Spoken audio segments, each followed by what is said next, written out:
Hi there, my name is Mmanakana, your partner in gaining competitive advantage and the only possibilitarian. Today, the category is adaptive leadership. How many brands do you know that went out of business because they didn't adapt quickly enough, swiftly enough? They couldn't act fast enough. We all know about hashtag unemployed graduate, technology unemployment, classic stories of Blockbuster, BlackBerry, of Kodak, of Nokia.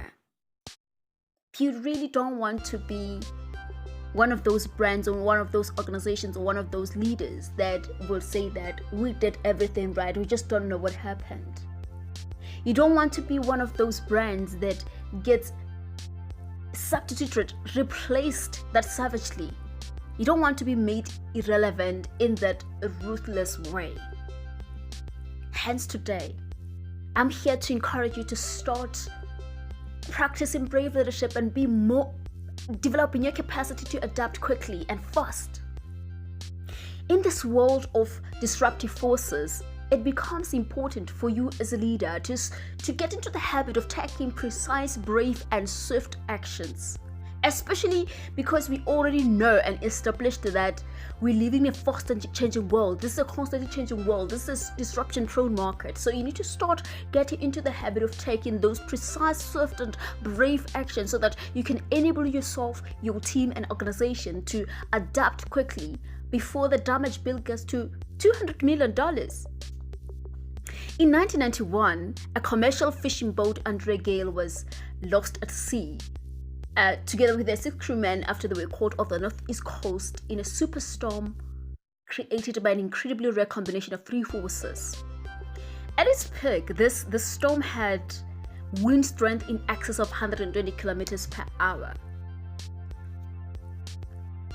generating some of the largest waves ever recorded. Now, very few people took the weather warnings from the National Weather Service seriously. It was only after the true magnitude of this storm became apparent that people started reacting, with thousands evacuating their homes all at once. Other than a few small pieces of debris, no trace of the Andregale or her 6 crewmen was ever found.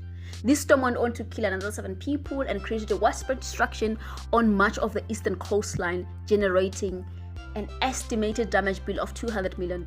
So this is where the $200 million comes from, when I said you have to adapt quickly and fast enough before the damage bill gets to $200 million, just like we've just learned from the tragic story of the commercial fishing boat Andregale. Today, a similar storm, albeit a metaphorical one, is brewing, or one we could say we're already being served it in waves. Just like the real storm that took the Andregale and her 6 crewmen to a watery grave, a never before seen combination of 3 forces is occurring to create this perfect storm. We are again immigrants in time, as our perfect storm is reshaping society, business, and institutional thinking. Everything from how we play and learn to how we work and govern, in other words, how we live our lives, has been profoundly changed. The 3 forces that have combined to create this perfect storm are people, places, and technology. The capacity for people to connect with one another, to communicate, share, learn, and trade is increasing quickly and easily, and this is happening both in real and virtual places through technology's rapid growth. Now, what does this mean? It means the world has become more flatter, more transparent, and more accessible than ever before. It also means that there are more opportunities for cultural misunderstandings, misalignment, and clashes. It also means that, as a leader, as an organization, you're at risk of disruption, of failure, and of being on the black Twitter radar.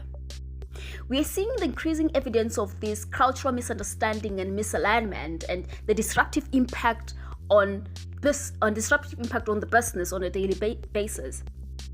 Just like the 2018 H&M racially sensitive ad, you'd think that as the society leans towards a more equitable and inclusive culture, that leaders and organizations alike will ensure representations in their own team so that they can maintain their relevance and serve their market better. Perhaps if the advertising team had the representation of the target market, that sweater wouldn't have made it to production without writing, thus avoiding the cost that comes with not catching the change in the pulse of the market. Now, the opportunity to adapt, just like in the case of a storm, often comes to you as a leader before chaos ensues. The signs and indicators of change, disruption, recession, threat, and crisis, the need to transform and to change are always there.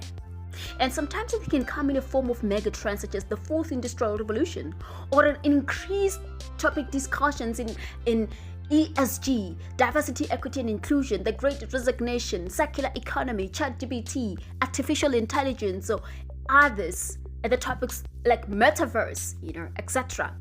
Or it could also be the form of minor trends or once-off incidences, such as the day you found an employee to be rude and insubordinate to you, and they were saying that you always ask us to contribute in discussions, but you never use our ideas. Or the day a client asks why they can just update their details on an app instead of coming to the branch. Or the day it dawned on you that it's been a while, you've been overworking your team, and it's been a while since you've given them a salary raise. Or the day you realize that you're not as inclusive as you should be in your leadership.